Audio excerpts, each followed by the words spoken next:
Opa, já estamos entrando aqui. Boa noite para todos, muito boa noite. Vamos aguardar o Rossandro. Assim que ele entrar, opa, já estou vendo ele aqui. Opa, passou? Aqui, opa. Estamos entrando, aguardando o Rossandro entrar. Aê, Oh, Ronaldo. que alegria! Alegria minha, boa noite. Boa noite para você, boa noite para todos. A minha alegria é enorme. Oh, Mas eu até vou falar porque tem muitos seguidores seus que não me conhecem, evidentemente. Então, eu vou dizer de imediato que meu nome é Arnaldo Gambiag, eu sou médico ginecologista, sou focado em medicina reprodutiva, a medicina da fertilidade, buscando sempre o melhor para os casais que desejam engravidar e até agora não conseguiram naturalmente ainda. Então, o meu trabalho é esse. E como eu adoro o Rossandro, porque a ajuda dele é fundamental quando escuto tudo aquilo que ele fala. Eu acho um grande apoio. Eu sou um grande fã dele e eu vou também apresentar para as minhas pacientes e seguidoras que o Rossandro ele é psicólogo clínico, palestrante e escritor de vários livros. Eu tenho uma grande honra em estar com ele, um prazer meu, você que é a estrela da noite, e eu acho que a gente pode conversar sobre muitos assuntos. Estou muito feliz claro. de ter você aqui. Então, pode, se quiser falar mais alguma coisa, eu tenho vários comentários. Ao meu primeiro comentário, eu quero saber se Tá. eu mereço ou não um parabéns seu por ter falado com tanta propriedade Rossandro Klinge. Aê, Eu quero com saber certeza. se isso é digno de um parabéns. Eu mereço É, ou não? digno de um parabéns. Doutor Arnaldo, primeiro eu queria dizer que também para mim é uma honra.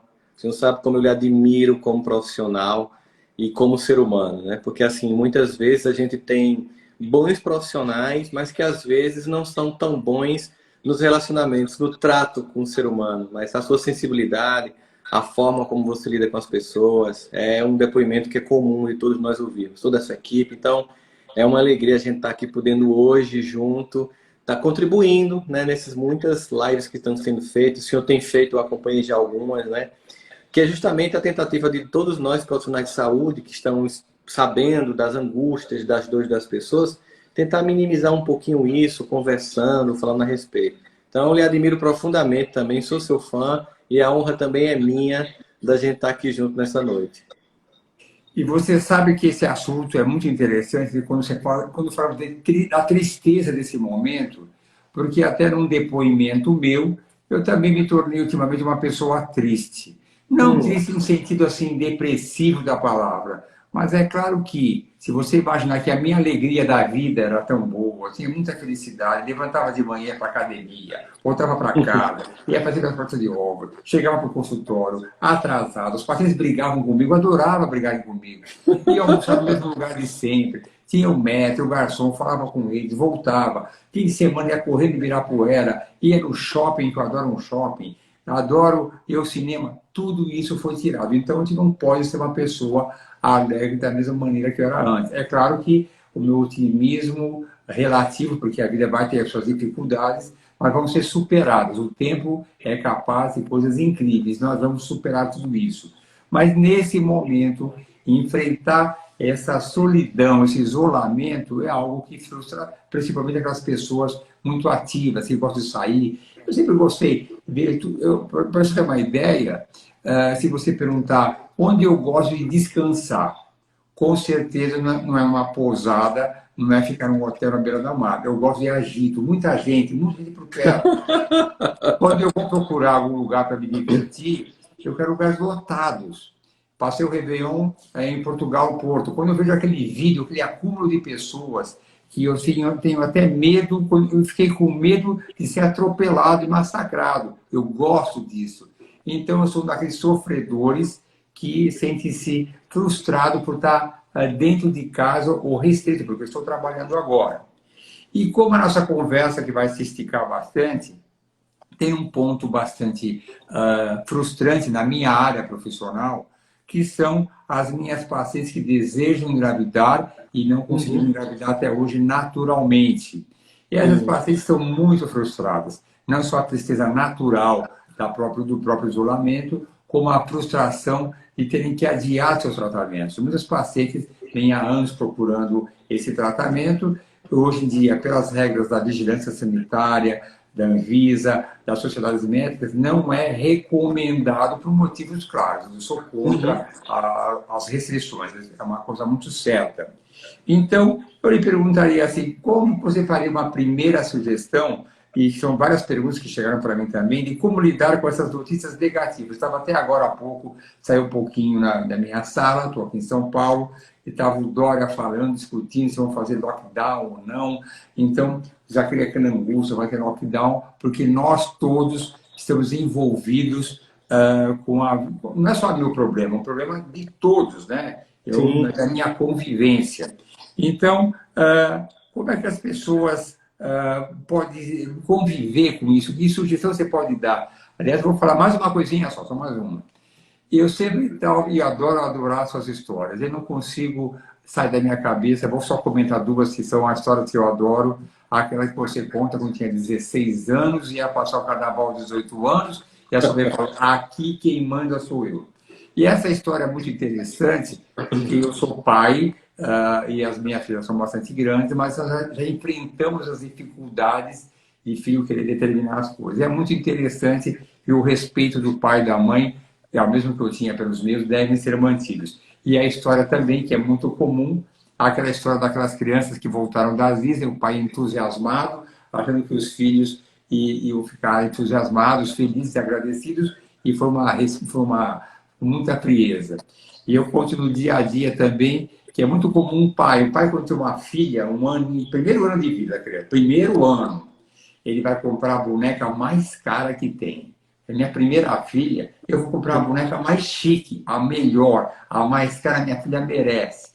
Você compra aquela boneca, dá com muito amor para sua filha, ela olha, vai ter aquela de borrachinha bem churuquinha, e ela não larga aquela que é bem pequenininha, é a pureza da criança, que isso eu adoro. A pureza da criança, ela não vê aquilo com a sofisticação, ela vê aquela pureza. Mas tinha de falar que aqui, na verdade, você que é a estrela. Então, me diz agora alguma coisa, como a gente pode lidar com essas notícias negativas que surgem todos os dias?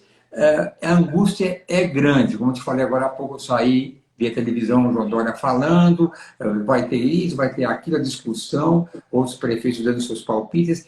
Que sugestão você dá inicial para todas essas mulheres e homens sofredores pelo momento que estamos vivendo? Primeiro eu queria dizer um pouquinho sobre como o senhor está se sentindo, né? Porque eu acho que é uma coisa que muitos de nós está sentindo. E a gente deve aproveitar para falar, porque eu acho que tudo que a gente diz, se eu dizer o que eu estou sentindo, se o senhor disser o que está sentindo, e as pessoas que estão aí começarem a falar o que estão sentindo, vão perceber que é muito parecido. A primeira etapa dessa pandemia, ela gerou os lutos das coisas, né? Nós estamos vivendo o luto da quebra da rotina, o luto da convivência com as pessoas, o luto da liberdade de ir e vir, né? Isso faz parte, isso mexe com a gente, isso mexe com o nosso psiquismo, isso gera um sentimento de tristeza. Mas a gente também já está começando a sentir o luto de pessoas. E luto de pessoas já não cabe muita discussão, é dor mesmo, sabe? É construir possibilidades.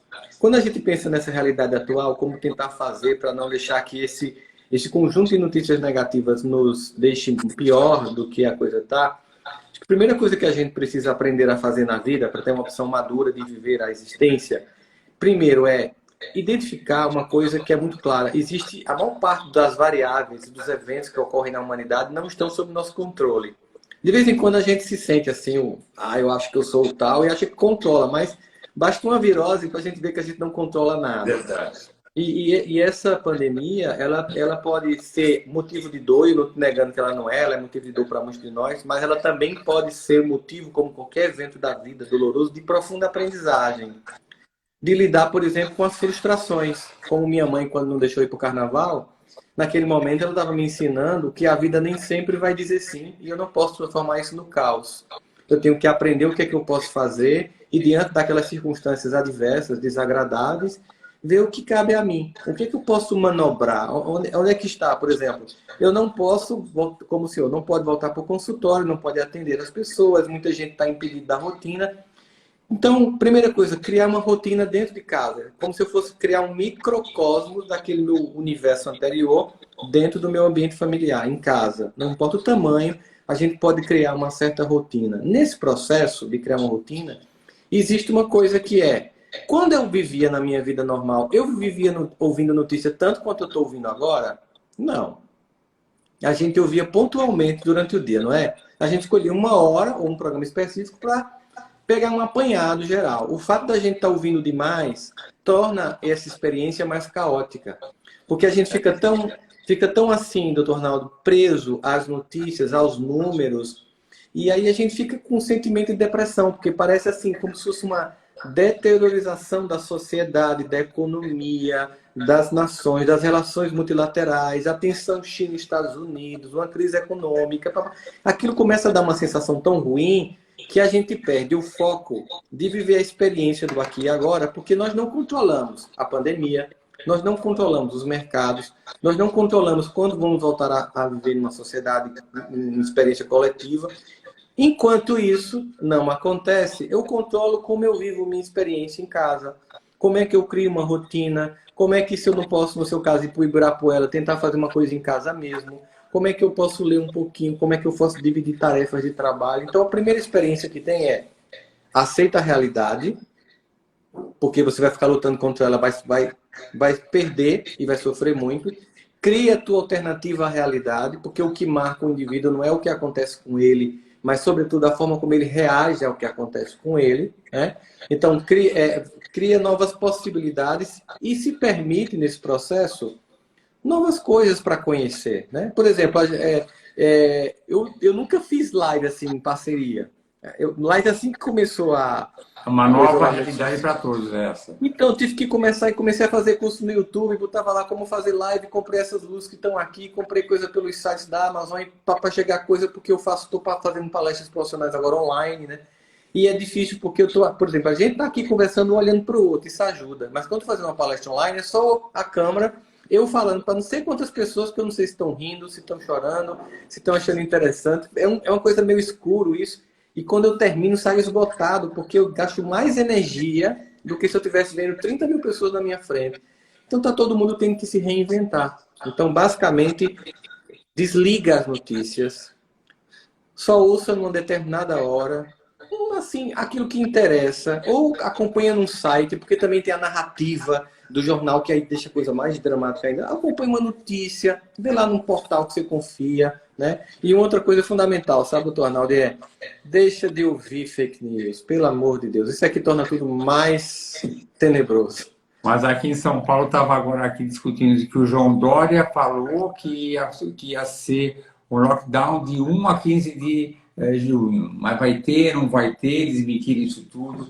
Não há dúvida nenhuma. Como você comentou da academia, eu falo muito interessante, que eu me preparei quando vi que estava por chegar isso, eu comprei uma esteira, essa é uma história muito interessante também. Eu passei em frente a uma loja de material da academia, falei, vou comprar uma esteira para deixar dentro de casa, porque eu adoro correr, é uma coisa que para mim faz muito bem para o meu bem-estar.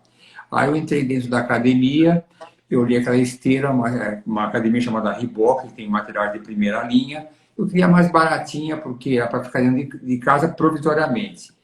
Aí eu perguntei, eu vi o valor, e lógico que eu tenho uma dependência da minha mulher, uma coisa normal para todo homem feliz, tem que ser dependente da mulher, porque se ele achar que não é, ele está completamente enganado. E aí eu vou no carro, compro ou não compro. Eu telefonei para ela e falei, olha, eu estou pensando em comprar aqui uma esteira. E ela perguntou, quanto que é? Eu falei, 10 prestações. Mas quanto que é? Eu dou 10 prestações. Aí eu estava esperando, aí eu falei, é verdade, era um valor de 10 prestações de 700 e pouco, valor total 7 mil e pouco. Eu estava preparado para ouvir. Para que isso?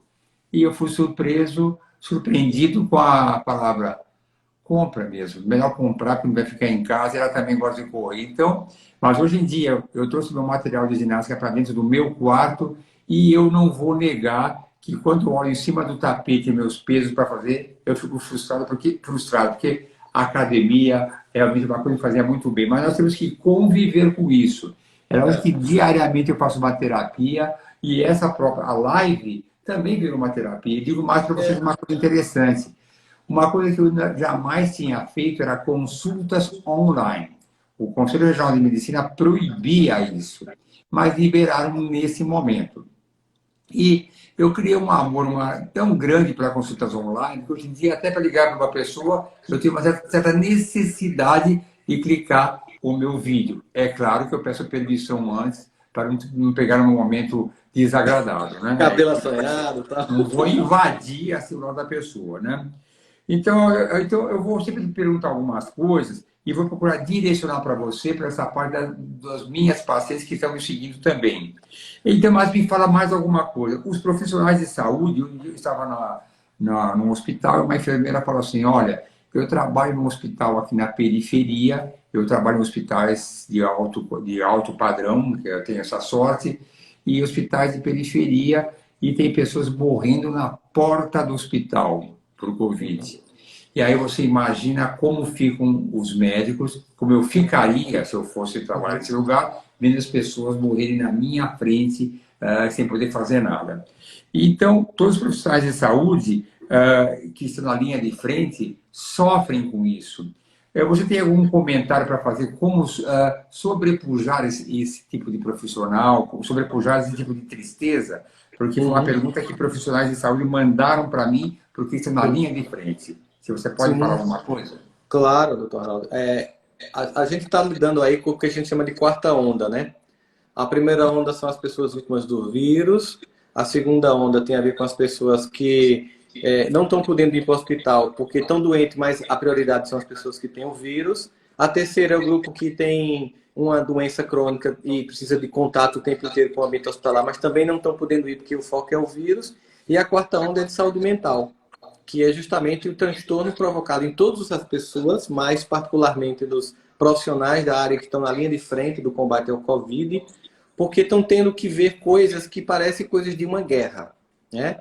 Nos que estão nas cidades mais conflagradas, parece que a pessoa está numa guerra. Aquilo que você estudou, por exemplo, enquanto psicólogo, enquanto enfermeiro, enquanto médico, enquanto fisioterapeuta, sobre, por exemplo, a guerra, a Primeira e Segunda Guerra Mundial, você está vivendo isso agora. Então, mesmo que exista um protocolo em que você diga, ali o Conselho de Medicina diga quem você deve priorizar numa disputa por um respirador, é uma escolha muito solitária. Nossa. É uma escolha do indivíduo. E por mais que tenha um protocolo dizendo e você diga eu estou coberto juridicamente, mas é uma escolha que vai na ética pessoal.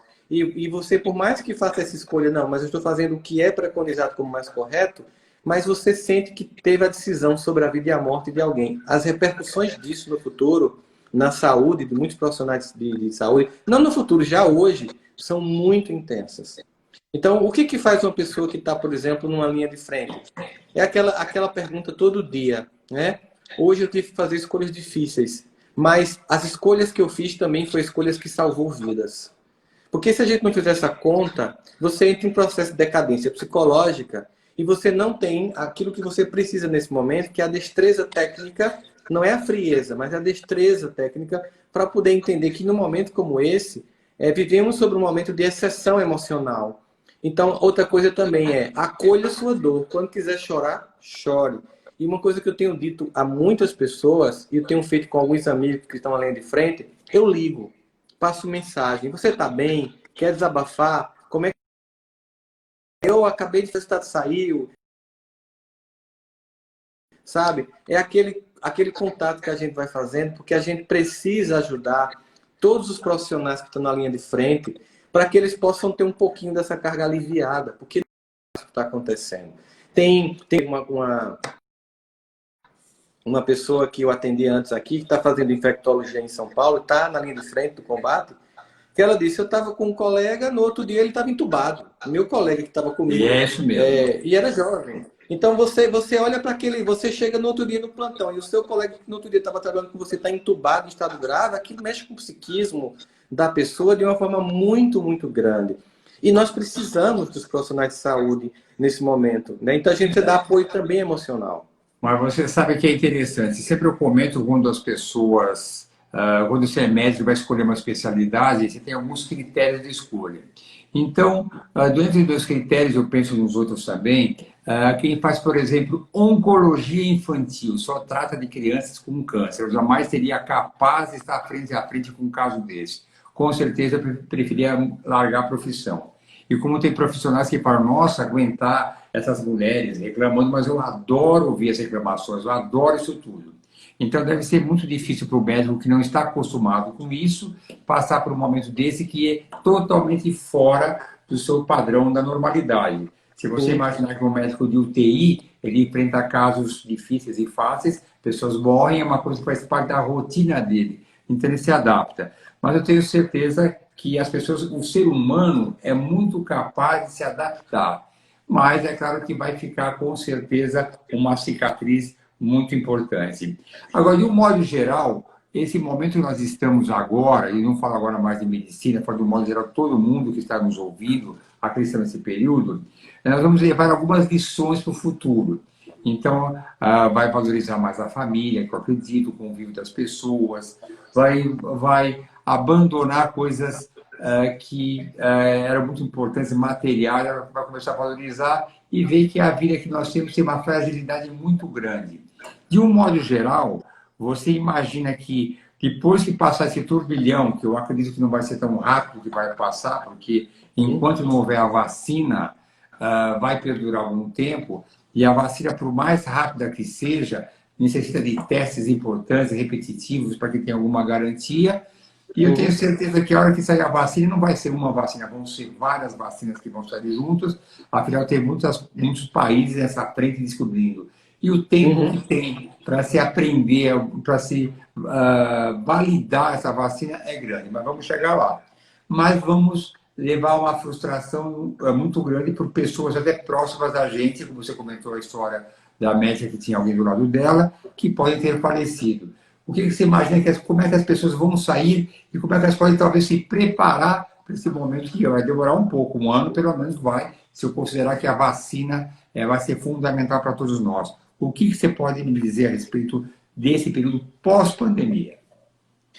Hoje é uma coisa que está sendo estudada por todos os setores, né? Da política, da ciência política, das ciências econômicas, das ciências sociais, da psiquiatria, da psicologia, da filosofia.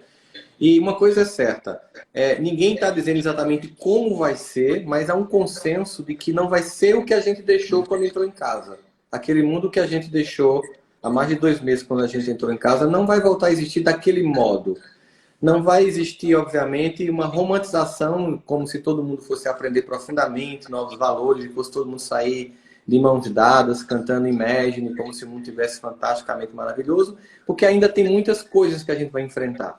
Mas, certamente, muitos aprendizados acontecem. Se a gente pega os estudos que foram feitos, por exemplo, sobre a gripe espanhola, a gripe russa, né, a peste negra, a peste na Inglaterra, em Londres, a gente percebe que, inclusive, Primeira e Segunda Guerra Mundial, a gente percebe que, após aquela grande tempestade que ocorre, nós temos uma sociedade que sai extremamente aprimorada.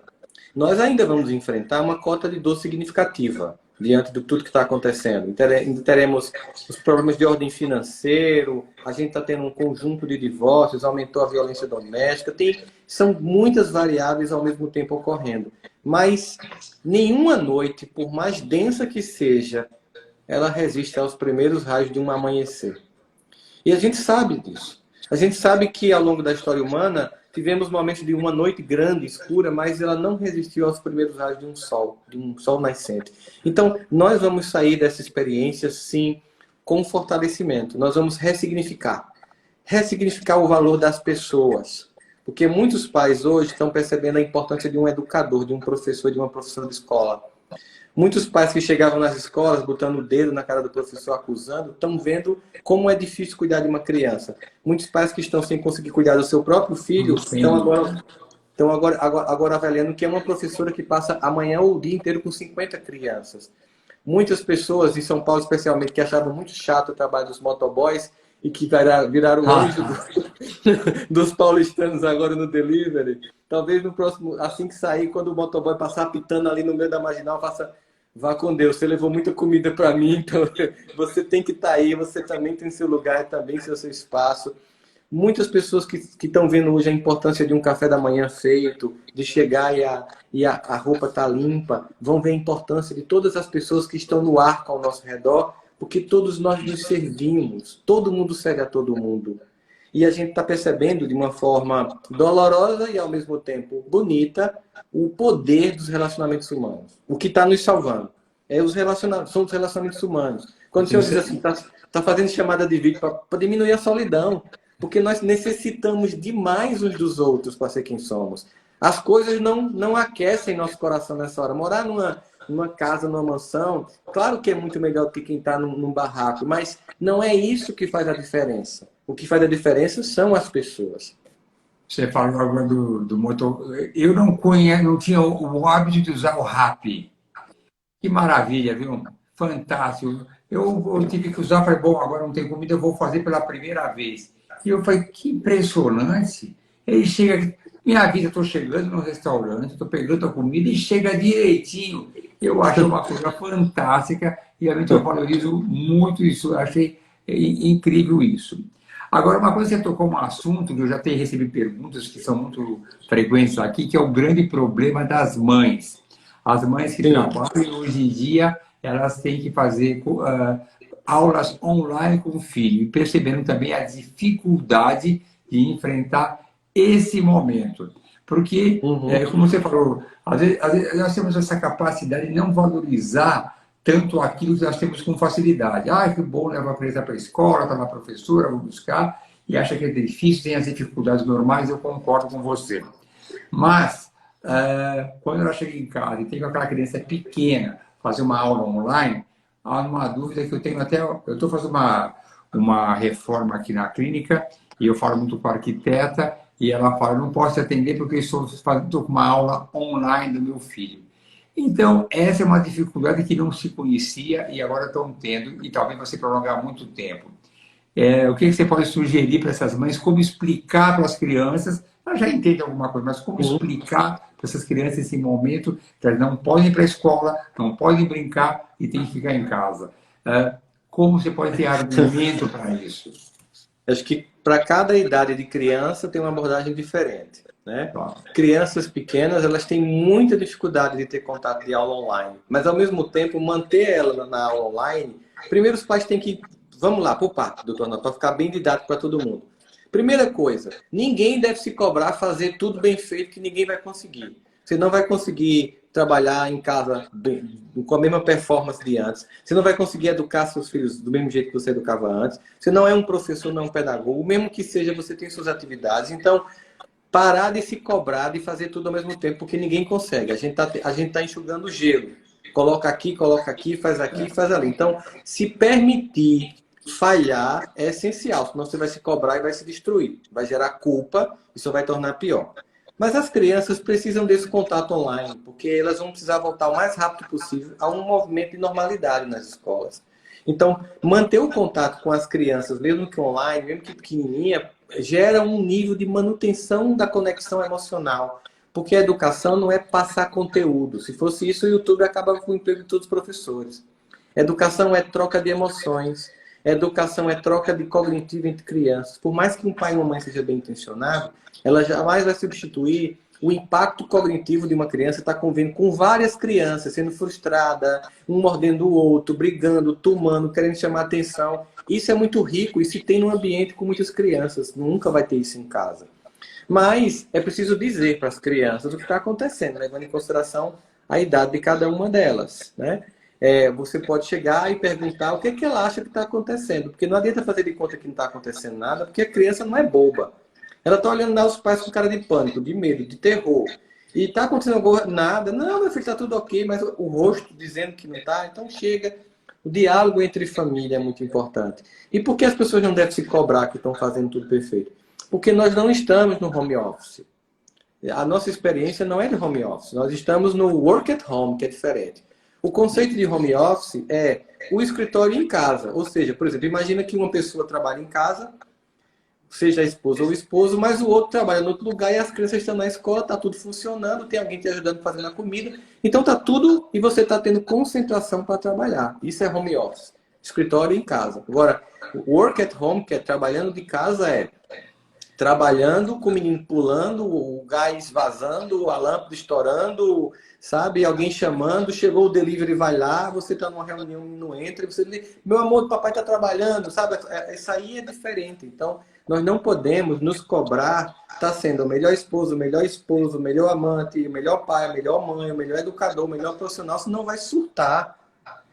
É preciso entender que a gente está num momento de exceção e tem que se permitir. Tem hora de chorar, um outro se desespera, tem hora que a gente fica mal mesmo, é como se a gente capturasse a sensação planetária de angústia. Às vezes a gente está bem normal, assim, de repente dá aquela energia ruim, aí você calma, calma, não adianta, você não vai resolver todas as angústias da humanidade.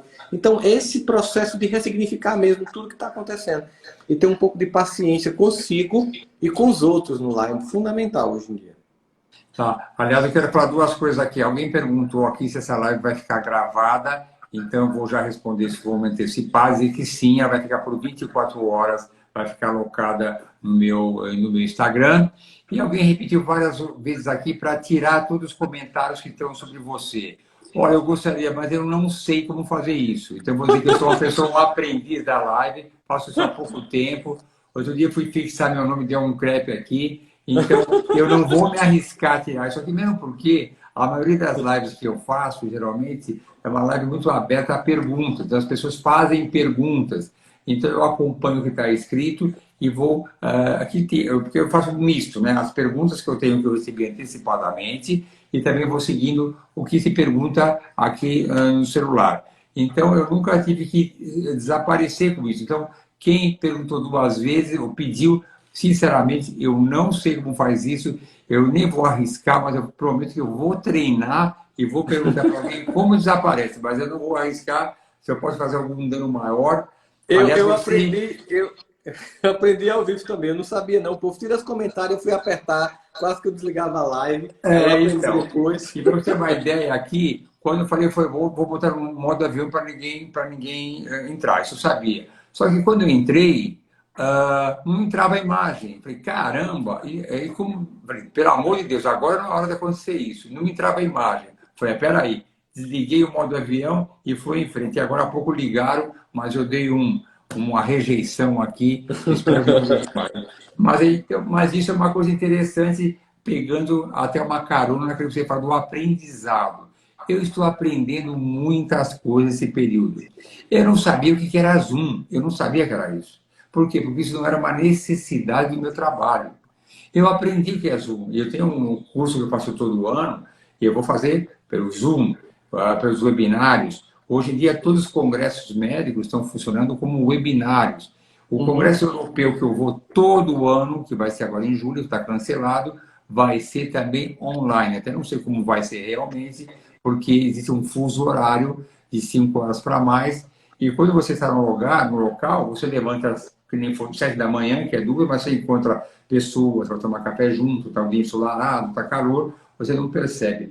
Mas se for mantido esse horário, como é que eu vou fazer? Vou fazer. Mas para acordar à 1h30, 2 da manhã, para você ficar assistindo o congresso no computador, não vai ser fácil. São mudanças, são adaptações. E vai ter o congresso americano também, que prometendo que vai ser presencial, em outubro. Eu não sei como vai ser. Mas eu vi no jornal do Estado de São Paulo, tem uma foto de um teatro na Alemanha, mostrando as pessoas do teatro, mas distantes, com 2 cadeiras um do outro. Por mais que seja adaptável, ajustável, aquele glamour de estar todo mundo junto, perto, isso a gente vai sentir falta, né? Então, com certeza. Vai ser. Então, mas nós temos que nos adaptar. E o ser humano, não há dúvida nenhuma, isso é uma característica do ser humano, a capacidade que nós temos de adaptação. E como eu te falei, eu estou tirando experiência e estou gostando disso aqui. Eu corro na rua, tem uma pracinha aqui perto, vou correr lá, corro com máscara. E vamos nos adaptando a isso. Entrar em casa pela porta do fundo, tirar sapato, tirar tudo.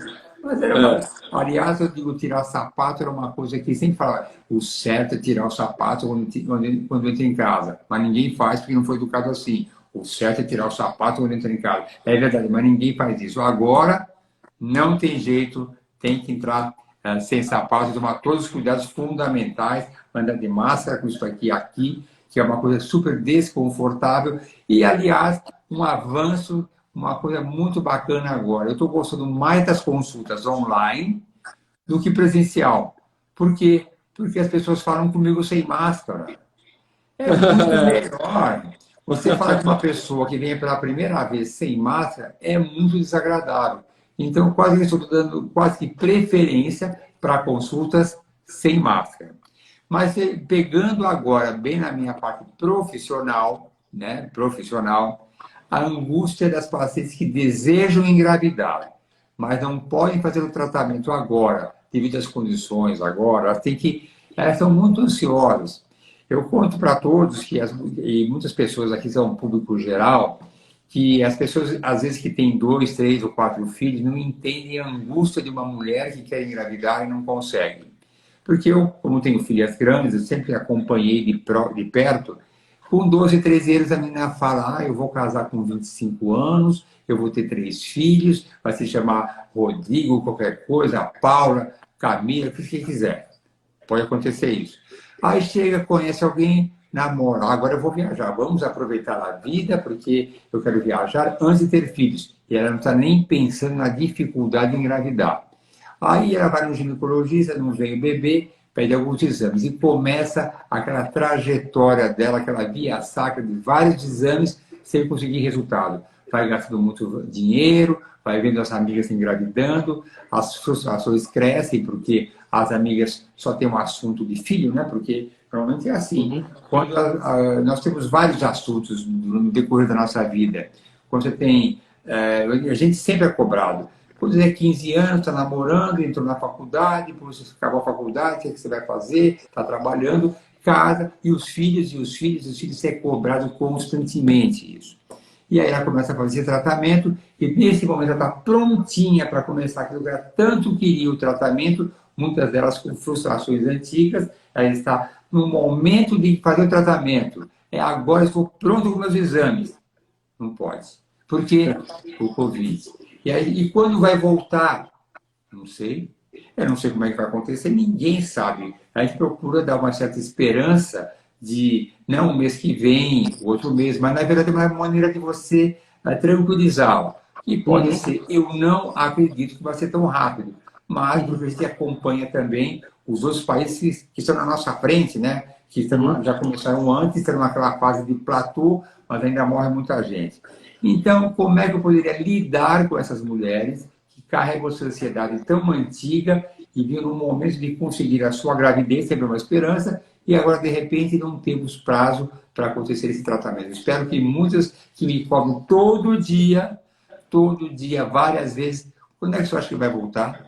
Quando é que você acha que vai voltar? Eu ia saber. Eu sou um otimista, por um lado, porque eu estou aqui fazendo uma reforma enorme, está praticamente... Eu tenho dois andares, está o rebuliço lá, porque eu acredito que tudo vai acabar bem, vai acabar.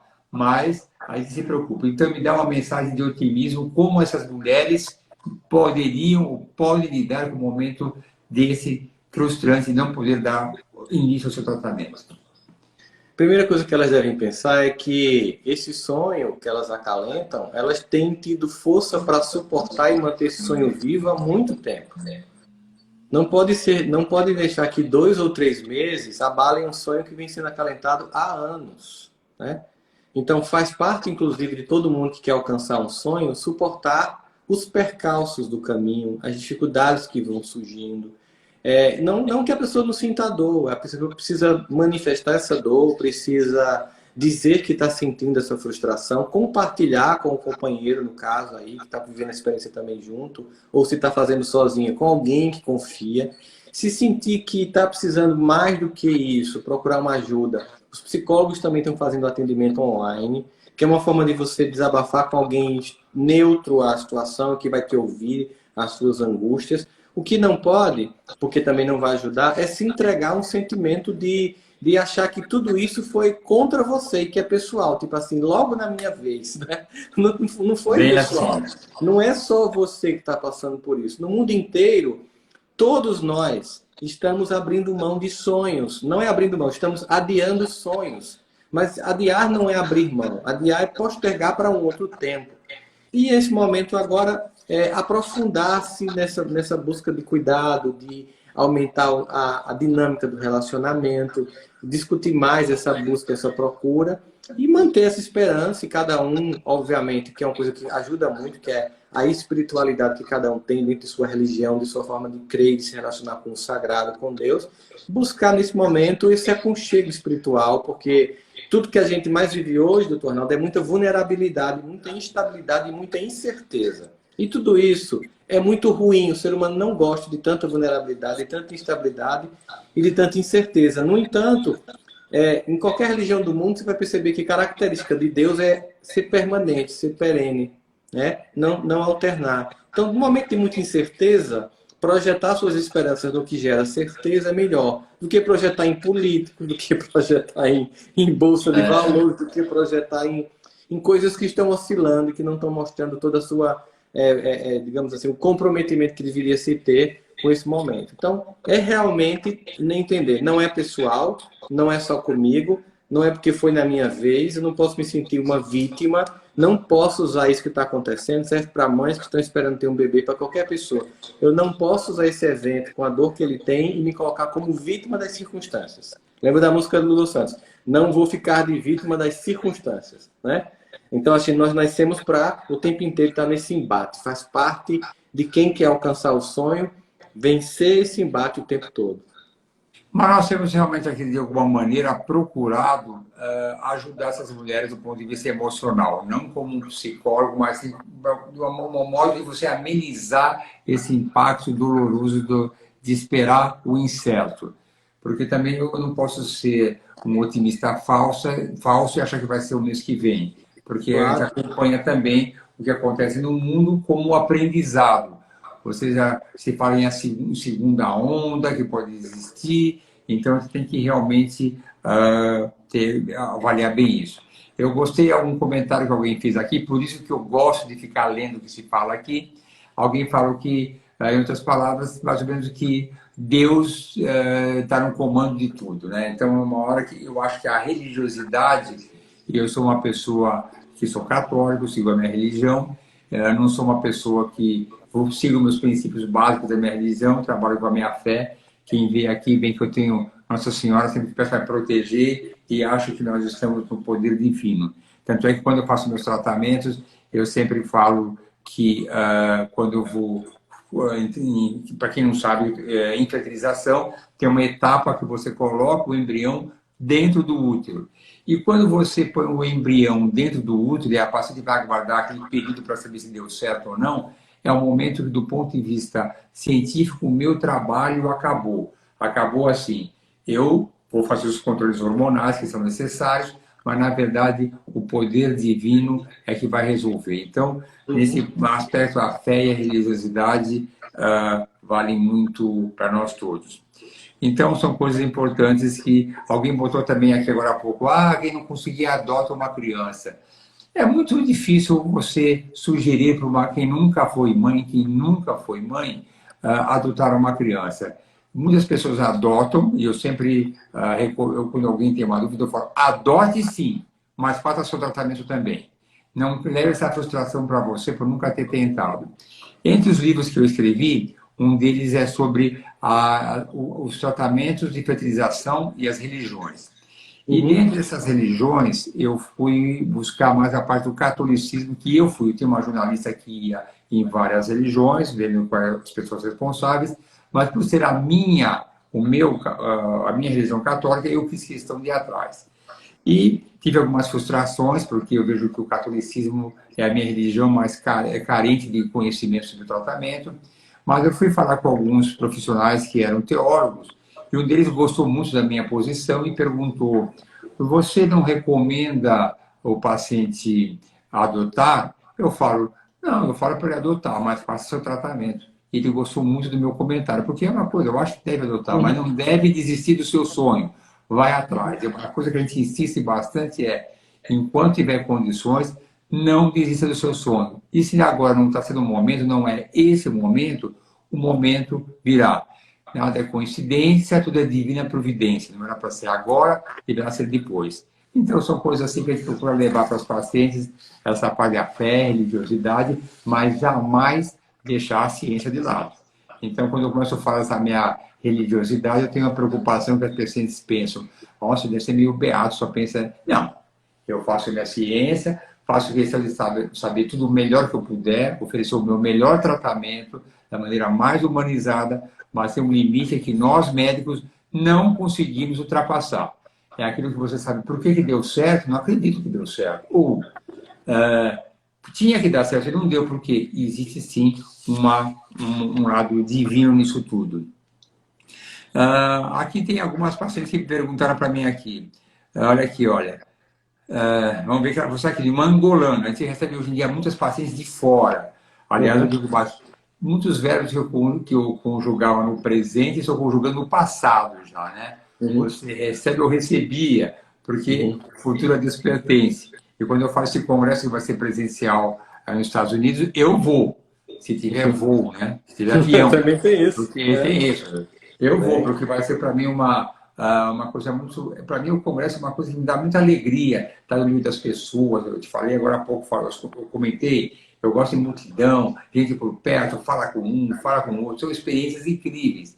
E um congresso online, ele, vamos dizer, quebra um galinho, ameniza o impacto, mas nada se compara a você estar presente no meio daquelas 10 mil pessoas, encontra com um, encontra com o outro. E essa paciente aqui fala. Sou de Angola, estava no Brasil para minha transferência. 7 dias antes foi cancelada. Olha o tamanho da frustração dela. Tento ser forte, mas está difícil. Adquirir insônia, falta de apetite, tristeza, palpitação. Posso ter desenvolvido uma síndrome do pânico ou depressão? Hoje, você tem um tema hoje, inclusive eu escrevi um artigo para o jornal que vai sair domingo, que é sobre isso. É extremamente complexo o diagnóstico de transtorno emocional. É preciso muita cuidado, muita experiência clínica, muito conhecimento e ter o paciente há um bom tempo com você para você chegar e concluir um diagnóstico. Hoje, diante desse evento de isolamento social, do medo e da angústia generalizada das pessoas, dos conflitos familiares, de menino em casa, aula online, trabalho em casa, tudo ao mesmo tempo, o que ela descreveu aí, muita gente está sentindo. Mas como é que eu vou categorizar se isso é uma ansiedade generalizada, se é síndrome do pânico, se é início de depressão? Porque está tudo misturado, os sintomas estão misturados com os sentimentos coletivos que todo mundo está tendo. Então, a primeira coisa que ela tem que pensar é o seguinte, se você nunca teve isso, possa ser que isso seja apenas fruto do momento, mas essa frustração de não ter realizado, como você queria na época que você queria, a fertilização. Porque senão você vai começar a pegar o sintoma e dar ele mais importante do que ele tem. E aí tentar se cuidar, não se entregar. Eu digo assim, a gente pode ficar triste, a gente pode ficar ansioso, a gente pode alterar o humor, a gente não deve estacionar nisso. Estacionar em ficar triste, estacionar em ficar ansioso, estacionar em ficar em uma alteração constante de humor. Nós temos também que reagir. E aí o que é que eu digo para as pessoas? No momento difícil da sua vida, quando muitas coisas deram errado, o que você fez para sair disso? Ou seja, todos nós já temos uma experiência, um know-how emocional de lidar com momentos dolorosos na vida. A gente nunca tinha passado isso todo mundo junto, ao mesmo tempo agora, que é o que está acontecendo. Mas em tempos diferentes. Um dia foi fulano, foi João que sofreu, outro dia foi Maria, outro dia foi Pedro. Mas todos nós já sofremos, todos nós já se frustramos, todos nós já perdemos, todos nós tivemos que adiar realizações de projetos e sonhos. Então, pensa no que você fez, vai na tua memória de aprendizado diante das circunstâncias adversas, lembra qual foram as suas reações, busca esses recursos e aplica nesse contexto atual. Porque a única coisa diferente que ele tem é ser coletivo, mas a dor todos nós já experimentamos, a frustração também. Oh, mas não há dúvida nenhuma. Eu acho que a frustração, e aí vamos ao assunto que você já comentou várias vezes, quando você comenta aquela história dos filhos que vieram da Disney e falaram normal quando vieram de um programa extremamente maravilhoso, são crianças que não passam por frustração. A gente só cresce quando a gente passa por frustrações. Não há dúvida nenhuma que eu, você, todo mundo passamos por frustrações. Como você ficou frustrado aos 16 anos quando sua mãe falou, vai coisíssima nenhuma. Você ficou frustrado, você achava que você aos 18 anos ia ganhar uma liberdade, que na verdade você estava enganado. E o aprendizado, o crescimento emocional de cada um ele é proporcional ao seu número de frustrações da vida, né? Uhum. Então, agora eu acho que realmente você conseguir conviver ou sobrepujar as frustrações é uma coisa, você aí adquire uma certa maturidade, como hoje em dia, lógico, com o meu aprendizado da vida, com o meu tempo de existência nesse mundo, eu passei por várias frustrações, e por mais que eu tenha uma visão assim um pouquinho amarga, porque eu vou ficar sem meu Ibirapuera, sem meu shopping, sem minha academia por um bom tempo, eu estou aprendendo coisas novas. E vai ter que ser assim. Não tem outro jeito.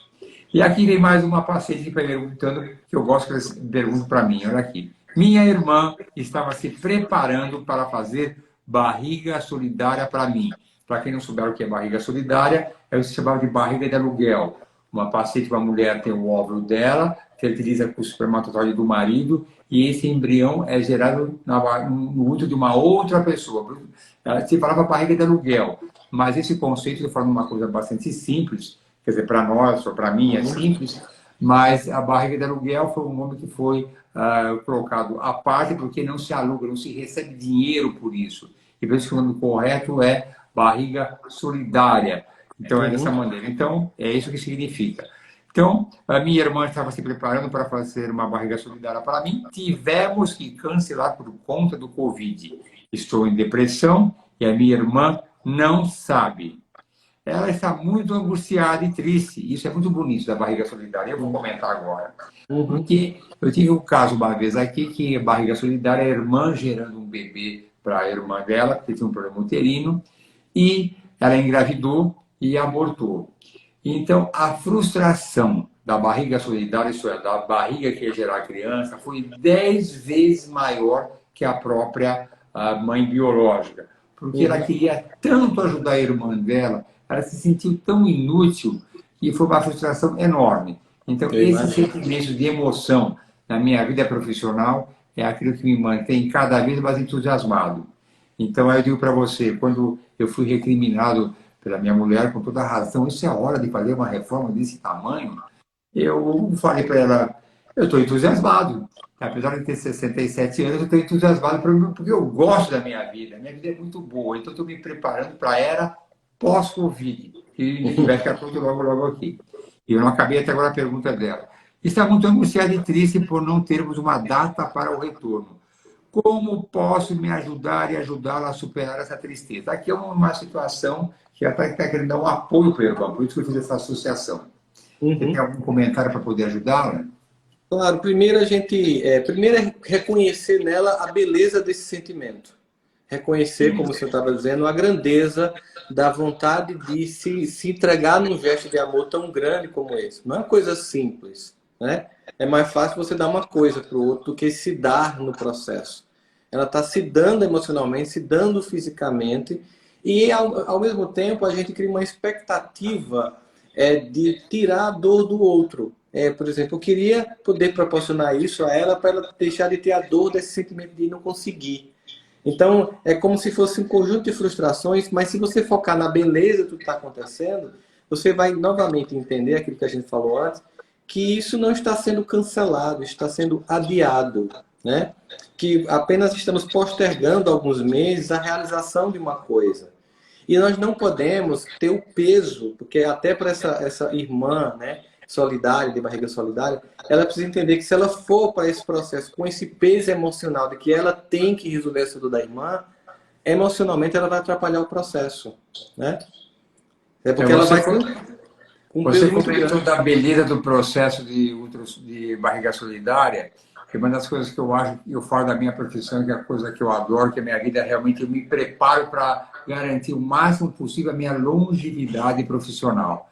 Então, quando eu faço todos os meus exercícios, academia, vou correr, é uma maneira de eu manter a minha longevidade profissional.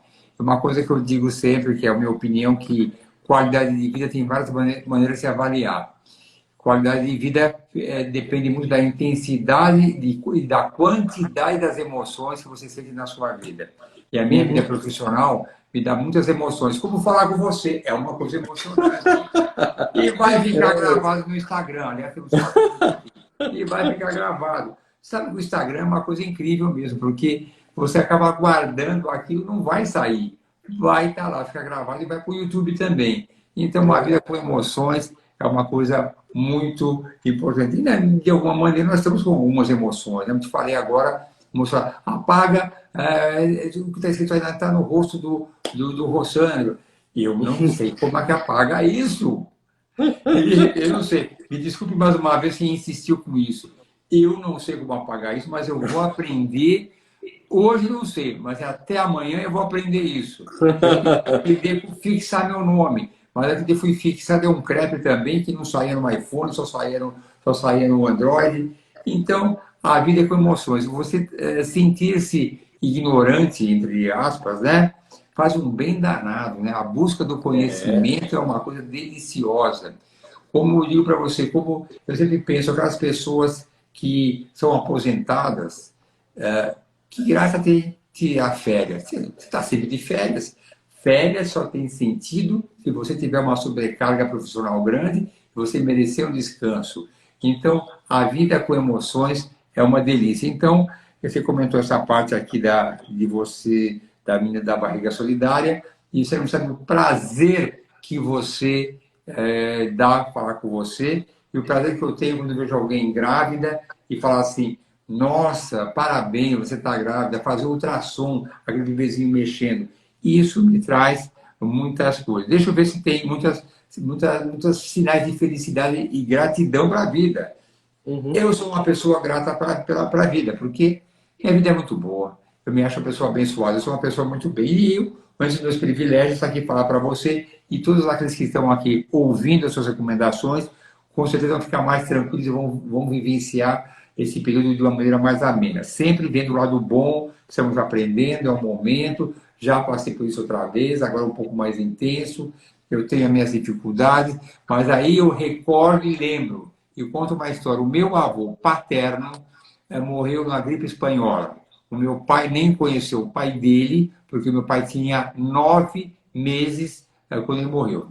Agora, você imagina na época da gripe espanhola, que não tinha internet, televisão, não tinha Rappi, não tinha iFood, como é que era? Então, você dá graças a Deus. Olha que facilidade, eu tenho tudo isso na minha casa. Então, nós vivemos um momento realmente em que temos que olhar para o passado, às vezes, e ver o nosso presente como poderia ser pior. Então, nós estamos numa fase, olhar o lado bom, poxa vida, não é uma maravilha? Uhum. Podemos conversar a longa distância, temos comida fácil, lógico que tem que ter o dinheiro, é uma coisa impressionante, mas é lógico que eu tenho que pensar nas pessoas mais humildes que não têm essa condição. Nós temos essa facilidade, pelo menos. Temos internet, temos Google, temos Instagram, temos tudo isso, e é muito mais fácil, podemos conversar com tranquilidade, muito fácil. Então, aqui nós já estamos aqui no finalzinho, já vai bater, porque são 20h59, tem mais um minuto só. Então, dá alguma mensagem para essas mulheres, principalmente as tentantes, que são as minhas pacientes queridas, que eu tanto gosto e tanto me preocupo com elas.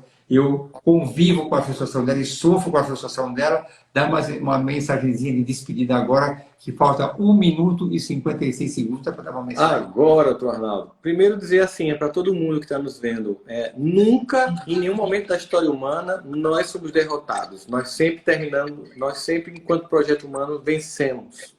Vencemos todas as pandemias do passado, todas as guerras e saímos mais fortes. Não vai ser diferente agora. Sonhos, eles não são para amanhã nem para depois de amanhã. É para ser realizado, não importa o tempo. É preciso a paciência, a humildade de esperar o tempo. Se entregar a processos que nós não controlamos. Buscar muito mais essa transcendência espiritual que Deus nos oferece. Para que a gente possa passar dessa tempestade, voltar a ver nossas vidas, construir nossos projetos e realizar nossos sonhos. Sonhos não é para se desistir. Sonhos é para se insistir. E tudo que a gente tem que fazer agora é insistir. Doutor Arnaldo, obrigado pelo convite. Uma alegria imensa essa live com o senhor, tá? Eu adorei. Eu também dou uma mensagem para as minhas pacientes, aquelas que, não só as minhas pacientes, como aquelas que estão nessa busca da maternidade, que por enquanto não chegou. Se esse momento não é agora, não for agora, espere. Você pode congelar óvulos, pode congelar embriões, você pode agora se preparar para esse momento tão sublime, tão maravilhoso, como é a maternidade. Eu sou uma pessoa que se emociona com a maternidade, com a paternidade. Eu até botei hoje numa chamada, eu botei que ia ser algo sobre família. Família é uma coisa para mim que é muito importante. E tanto é que se alguém quiser me dar um nome, eu quero que seja um cognome de alguém que quer criar famílias. Porque eu acho família é uma coisa importante. Eu acho, minhas filhas que já são casadas, vai acabar já já, eu acho impressionante.